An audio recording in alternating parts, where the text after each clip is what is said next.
Epik Mellon podcast. Conversations with the real humans behind broadband networks, cybersecurity, and the future of communications. Brought to you by QA Cafe. Okay. All right. Welcome to another episode of the Epik Mellon podcast. I am Jason Walls, here with Paul Keator once again, who you've met before. Great to see you again, Jason. Yeah. It's been a while. It has been a while. It's been about a year since we actually talked about this in Paris. Oh, man. And came up with this idea, and you've done a great job running with it. Oh my God, and you're right, because hosting. it was. I totally forgot. So it was Paris 2023 that we were at Purple Foundation Yep. in a bar with Joao, and we came up with this idea. It was, yes. And 42 episodes later. I know. I said I wasn't counting. But yeah, it's been great to see you run with this and all the episodes you've done and It's real fun. Everything you've done. So great job. And to remind everybody, this podcast is funded entirely by QA Cafe, my employers. So the views expressed by myself or Paul do not reflect those of QA Cafe or its leadership. And the same thing with Dish. Yep. Yeah. Yep. Anything Paul says, This is just Jason and Paul. you can take with a grain of salt. Yeah, no doubts. But it's good to be here at the Broadband Forum again. Yeah. Seeing everyone. And So seeing if you the can great see, things we're here going on. live, and we're here at the Fall Broadband Forum meeting, which is actually the 30th anniversary of the Broadband Forum. Yes, and you've done a great job of coming up with the theme, the Rockstar theme for TR69 Yeah. the last farewell. So. That was great. Oh, no, I didn't have the t-shirt left over. I wore it Tuesday. But it was basically like, so we should talk about this. So I've talked about TR69 many times on the show, but to remind everybody, it's a protocol that's in your home gateway. It's a kind of software that allows your service provider to manage and understand your gateway and set it up and update it and do all sorts of things. And it's been around for 20 years. Yeah. Back in the day, which we were just talking about how these kinds of meetings have changed over time since then, right? Yeah. Yeah. It's great to see the adoption of TR69 and how it just took off across the industry. And Yeah. you look at almost every major service provider adopted the standard, which has done a lot for customers and the operational models and everything. So it's great to see it. It's been a Yeah. wide success, I would say. Super successful. And I'm like equally excited about USP, which is the next version of it. It's more like an evolution of it. It's a brand new thing. Brand new, even though it's been 6 years now since we launched it. Yeah, yeah. But in the grand scheme of network protocols, that's brand new. Yeah, absolutely, and it's great to see what you've done with USP, learning from TR69, taking some, we'll call it the shortcomings, and making it even better, right? Yeah. Even in a carrier-grade NAT environment and other things. So, great job. I don't want to... Another rabbit hole. Yeah, this is a huge rabbit hole, because it's like, I don't want to say, why didn't you do IPv6, but you know. Well, yeah, I know. Yes, IPv6 is a much better option than CNAT. I'm with you. There is work to migration, but it's migration worth doing. I want to talk about that really quick, because we've talked about the TR69 to USP migration a lot this time and over the last year, because that's the story right now, right? Yep. And even the t-shirts basically say like TR69 farewell tour on them. And people started freaking out a little bit when we said that at the beginning of the year, being like, is it going away? And we're like, no, it's not going away. We're just not going to work on it anymore. Right. We're not going to update it, so don't ask, right? But it's not going away, but people need to transition. And I've always been curious about what the major decision points are that operators have to do to make a big technology change like that. And I imagine it's different for different operators, right? Yeah, and it really starts with the commitment, right? Yeah. You got to look at it of where we've been and where we're going, right? So where you've been down the TR69 road worked great for all the operators, right? Yeah. But the technology, like all technology, is transitioning. So you have to have that cutoff point where you're going to look at your legacy devices and say, okay, we're going to continue supporting these. Like you said, it's not going to go away. There's not going to be old devices like the PK5000. Right. It's not like there's some kind of crazy. Paul has a gateway named after him, by the way. Yeah. So But yeah, it's not going to be like Order 66, where they're going to be like, kill the TR69 agents now. Yeah. Well, hopefully that never happens. But yeah, then there's going to be the transition point. So you may have to make that cutoff point and make the commitment to say, okay, all new development forward is all going to be TR369 based. and we're going to move to that model and all the benefits it brings, right? Yeah. So, but that legacy will continue on, like you said, it's not going away. Right. And it's really going to be more about the operators' transition plans for their CPE. When do they retire CPE, right? Okay. And once you start retiring the CPE, it's going to start falling off. Right. And then you'll start transitioning. Well, I imagine that the length of that life cycle has changed now, right? It's shorter than it used to be. Yes and no. There's certain characteristics that actually make it a little variable. One of them is kind of funny you see is, call it customers. Some customers will not let go of their old devices for the simple fact of because it works. Yeah. There's a technology Like upgrade. the customers are resistant to it? There is customer Stop resistance it, you to guys. some of it. Yes. I mean, when you look at it, and I understand where customers come from on that. When you look at it, they have something in, it's working, they know it works, they know it works well. The biggest things for customers and frustration is when it doesn't work. Right. Right? So that concern of going into, I have something that works great, works fine for me, then the concern of something new that may not be that case, I think is where you get the resistance and they're skeptical of, moving forward. So is the counter to that resistance, like, I don't want to say customer education because I think that sucks. I don't think that the average user needs to know anything about anything, right? Their stuff really should just work. Or is it like trying to actually be like offering new things that are actually compelling?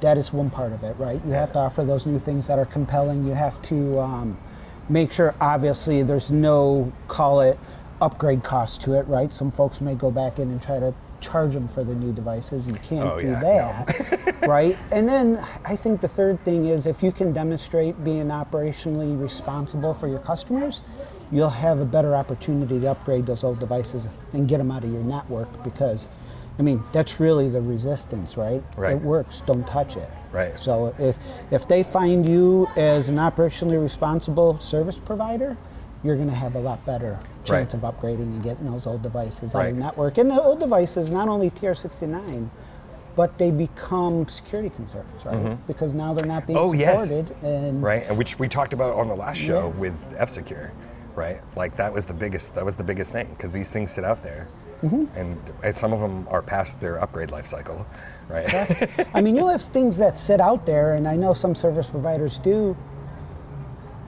5 to 10 years and haven't been touched. And the security landscape in that amount of time has changed so much that you're literally, I guess, almost creating your own vulnerability because you know it's out there. Right. And you know you need to start moving them forward and getting them off. Right. And somehow, some way, as an organization, you need to take a step back and figure out how to, solve the customer's concerns and make sure that happens. Yeah. So I remember you were giving me an example earlier. We don't have to talk about that example because I understand that, that's internal stuff. But like the example of having some risk aversion, also on like sort of the network architecture side, of not changing that stuff because it's working right now, or being super sensitive to like, well, what about this? And what about this? And what about this? And not wanting to actually like take the step, right? And us trying to diffuse all those things, right. So I imagine there's pushback. I guess that pushback is on the cost side, right? Correct. Yeah, and you have to be willing to make those hard decisions to start changing your access architectures and moving forward as well, right? Because even some of that equipment, it's been in the field for so long and it's not being supported either, right? Right. So not only where do you get replacements, but more importantly is you're not getting any software support there either. Right. So you have to at least have a plan, right? So if you don't want to make the transition today, you need to have the plan to start transitioning and having to move it forward. Right. Because eventually it's going to bite you. Right? And not just with things like TR69 USP. You were talking last time on the show about even something as simple as fiber, right? Where you're like, yes, you can keep doing what you're doing right now, but long term you need to be investing in this, even if it's not going to pay off for a while, right? Exactly. Yeah. I mean, you need to make those hard decisions to implement the right technology. There's a lot of, and we talked about this before, there's a lot of, call it wasted money, where technology was being implemented that was basically antiquated day one once you put it in. Yeah. And you got to look at that. it's better to do less of the right thing than more of the wrong thing. I think we talked about that before too, right? Yeah. You got to be willing to make those hard decisions, and you know, and it's going to set you up as a provider for the future much, much better. Right, right. So, do you think it's, I mean, how different is it for somebody who has sort of the big guns and the money to be able to do that versus, I mean, in the U.S., and I talked to Bob Carrick about this when he was on the show a couple times ago about the sheer, like, you know, there's like 1,600 tier 2 operators, you know, in the U.S. And it's like, and I imagine those choices are extraordinarily difficult for them because they don't even know, right? And they don't have the money to be able to do those things or to think about those things, right? No, absolutely. But you have to make the tough decisions. You have to do the right thing, or eventually you're going to fade away. Yeah. I mean, you have to. I mean, if you, like today, fiber is table stakes. You have to do fiber. It just, you have to, right? If you're going to be a service provider that's laying any type of cabling, it has to be fiber. Right. Or yeah, you're going to have that fade away effect. Right, right. When you were, so, not to switch gears too much, but, you know, you were also talking about the fixed wireless side of things and the different operators that are deciding to get into it or not, or partner with people who are, like how, that's a very different world. And so, like, has it been like an obvious choice to move in that direction in some cases, or is it one of those ones that sort of just comes out of the blue from an entire different like environment and coming in and being like, oh, well, maybe we could do this, but it's a radically different situation, right? Yeah, and it's, I think every service provider is approaching that differently, right? There's some service providers that are looking at it, a couple of them that have been very successful, right? They're looking at it from, call it a capacity perspective. Okay, we have all these towers invested in, we have X amount of capacity, we're gonna, you know, maybe we'll limit it per tower and we'll do so many, you know, FWA connections per tower to start up, you know, monetizing another way and getting that back, cool. right? Yeah. So some of them, but you have to have a plan. You have to take a step back and look at it and go, okay, what can I do and what do my facilities allow me to do? Right, right, yeah. And it's, I mean, obviously it all goes all the way down to the people. That's what we try to talk about on the show all the time, right?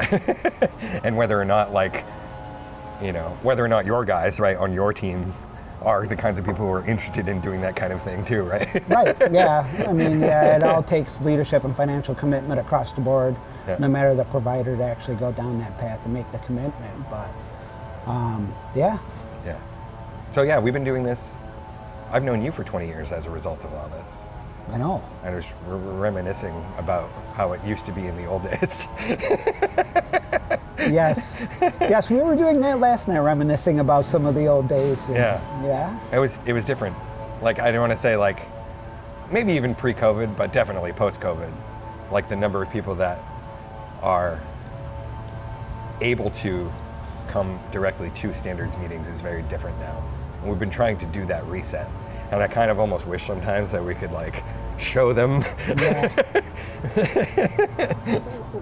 You know, without standards, every operator is going to have a very hard time.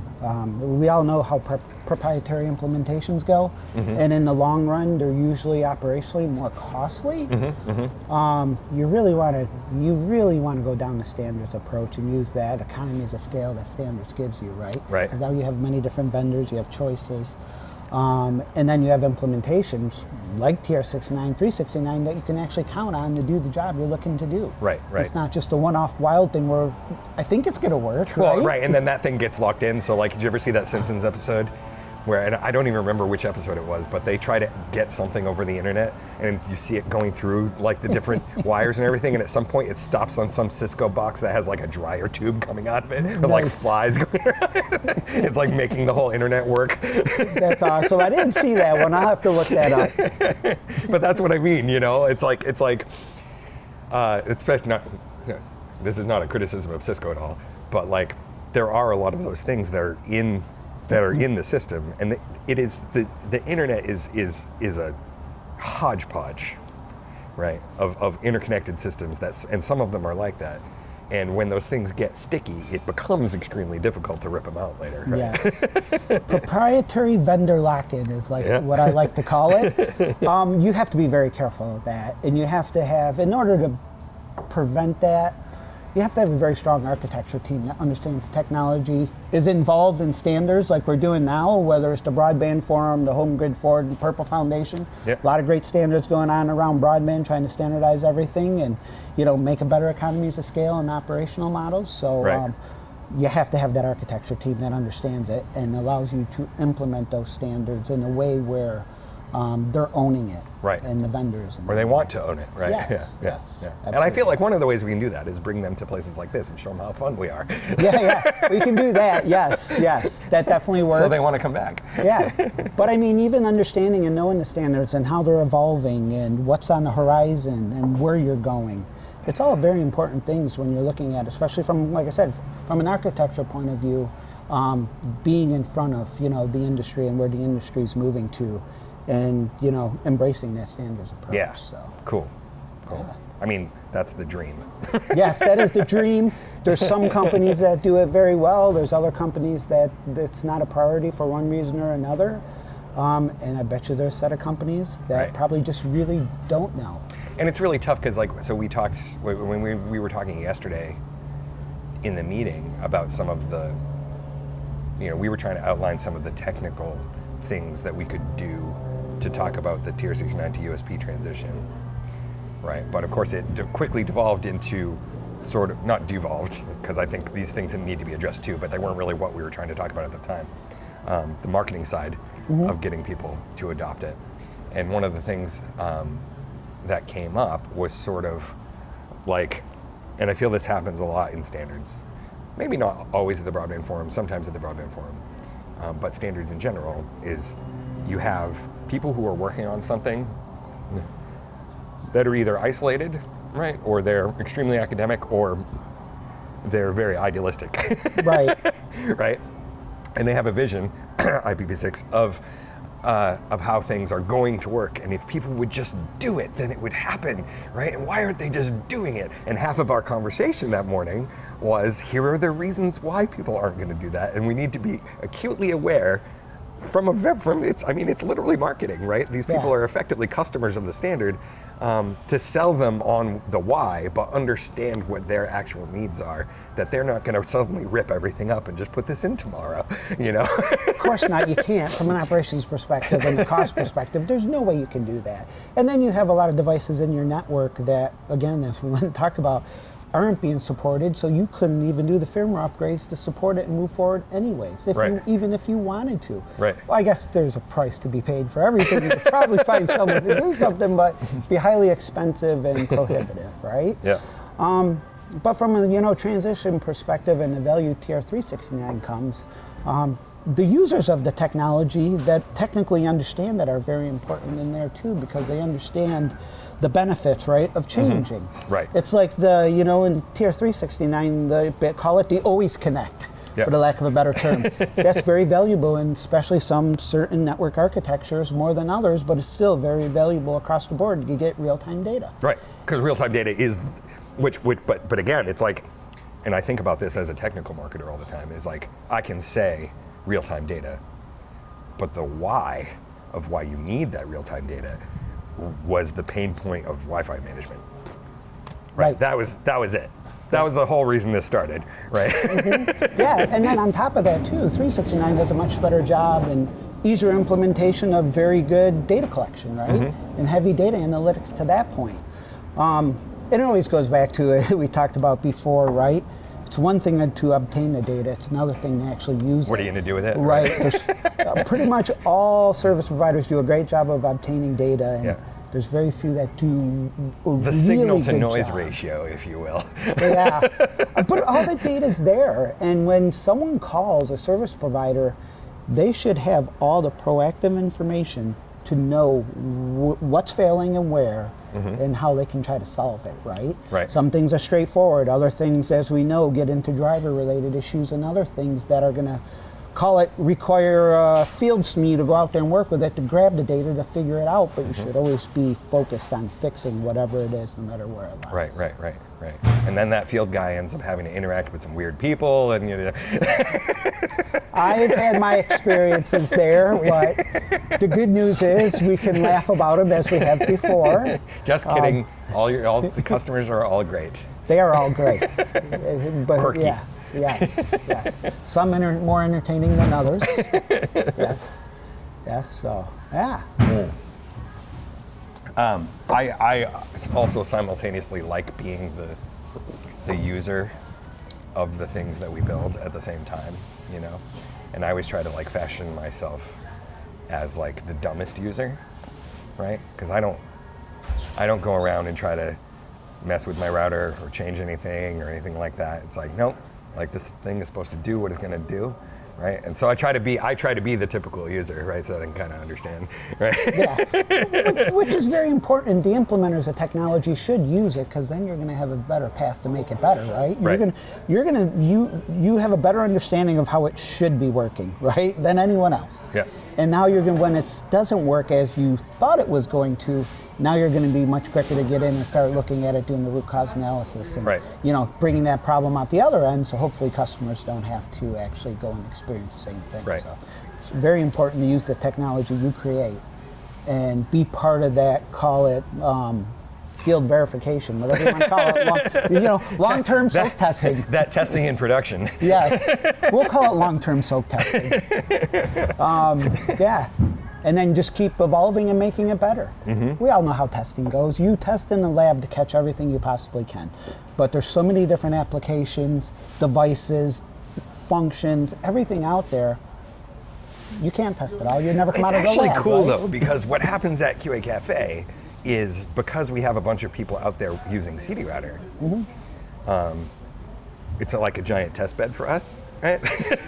Good point. Right? Yeah. And so our support guys, like Brian and Brad and everybody, like we have a protocol like USP or whatever, and then all of these people are testing it, and we get some weird shit that happens that you would never expect. And then and then here I am on the standards side. I'm like, wow. Well, I didn't expect them to interpret it that way. We better go back and clear that up. No, that's where it gives you that good insights, right? Yeah. That kind of feedback loop, and gives you visibility into it much quicker. Yeah, right. It's like you can write a standard as good as you think you can, but you will never know until people start. There's still interpretation on everything. Even we used to write very, very heavy standard requirements, right? Going through for RFPs and everything, setting it up, doing the technical requirements for the evaluations, and sometimes it was interesting to see how some vendors would interpret them, right? So you still, and it was interesting too, we'd always go back and work with the vendor, set up meetings saying, okay, what kind of questions? And we're always more concerned with the vendors that didn't have questions that did, right? Because you'd be like, either I did that good of a job or they didn't read it, right? Or they didn't read it, right. I can guarantee you it's probably the latter. Yeah, probably, yeah. But you're signing yourself up for it, so hopefully they did. But yeah, there's always clarifications in there, because there is, call it interpretation that happens for sure. Yeah, but that's how things work around here. The internet works because of those misunderstandings more than because of the understanding. Yeah, probably the misunderstandings actually make the internet work. Yeah. Because it brings things to the surface you would have never saw. Right. Yeah. Super edge cases, right. Yeah.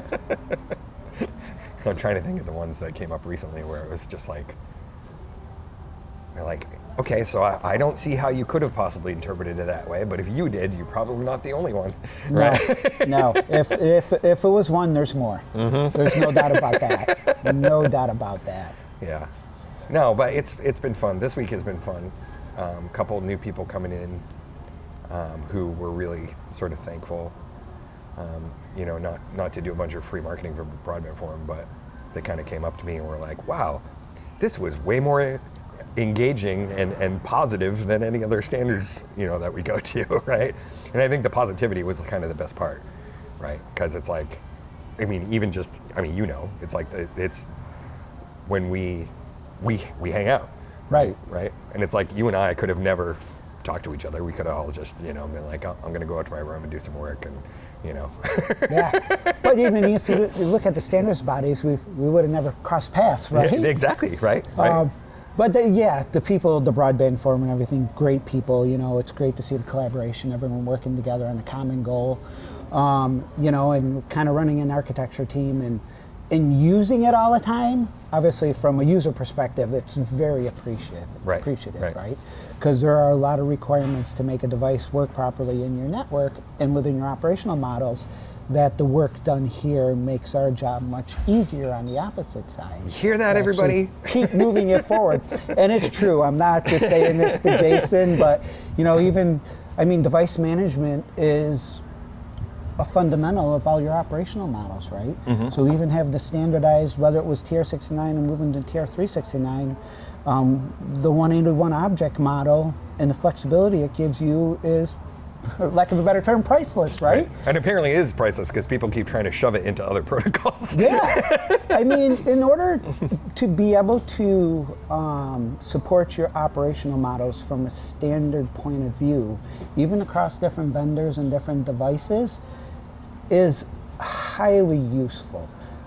We would have an TR69 object model that we would develop ourselves, all the requirements, and it was implemented across the board. And we would always go farther, because we didn't want to, you want this parameter now we have to go make this change or this change.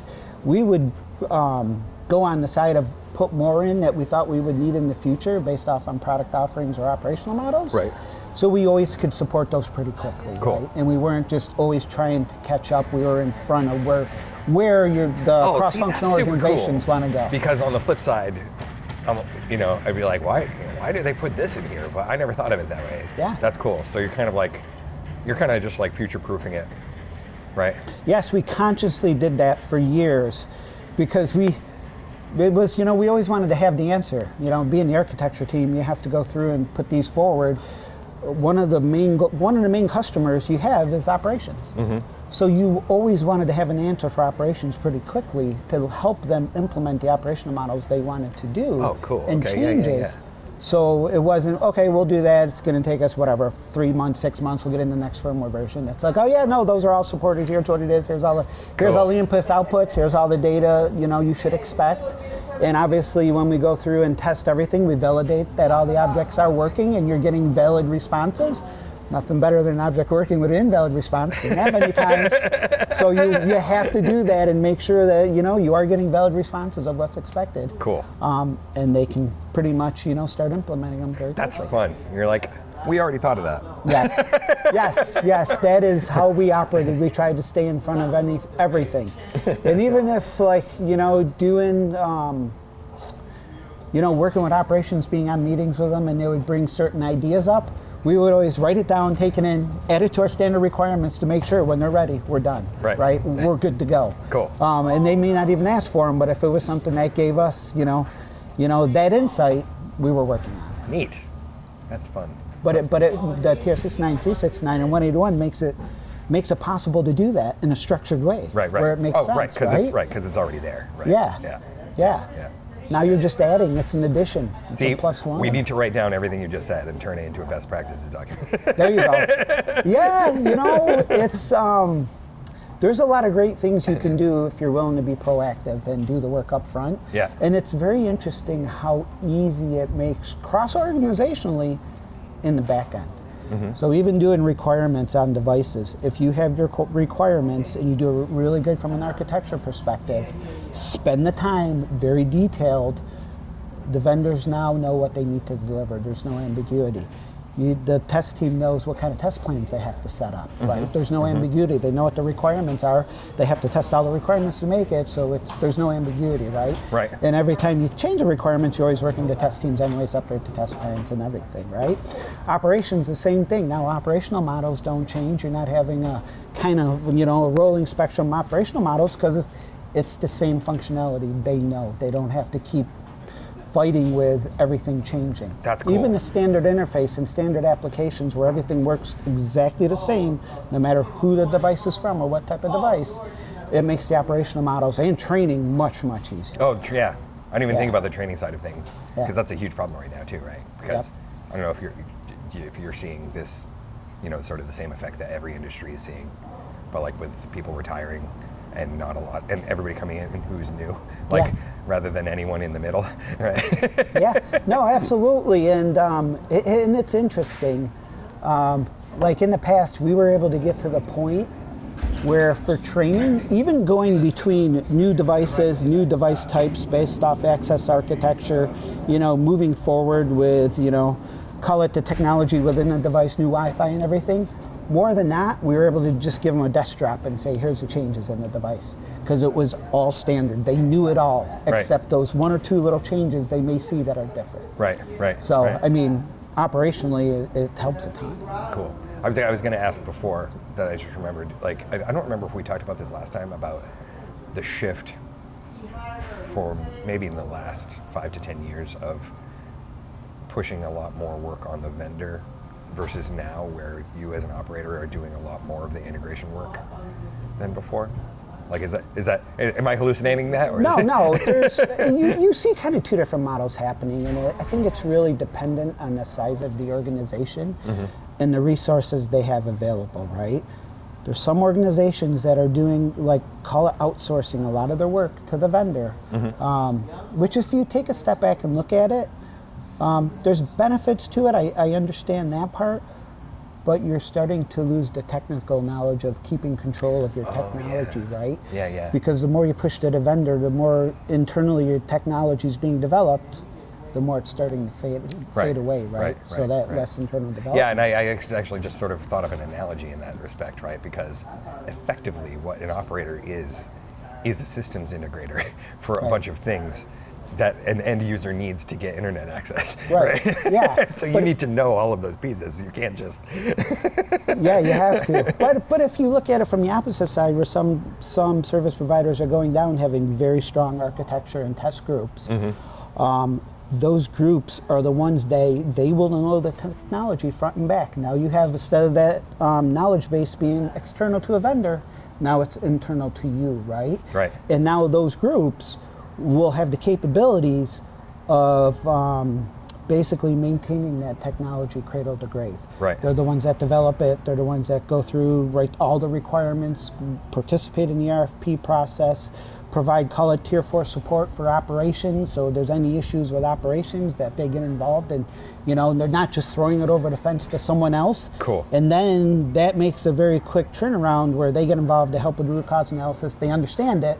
First thing they do is they turn around and put all those requirements or bug fixes or whatever within their next, call it requirements document for the next firmware upgrade, right? Cool, right. So you're getting things done pretty quickly, and it's not kind of between groups. You sort of do it, they sort of do it. Right. You actually do, like I said, number one, that internal knowledge base, and number two, you're creating a quick turnaround mechanism. For getting involved in issues and not making customers suffer through them for elongated time. Right, and like you said, that internal knowledge base means that training is way easier.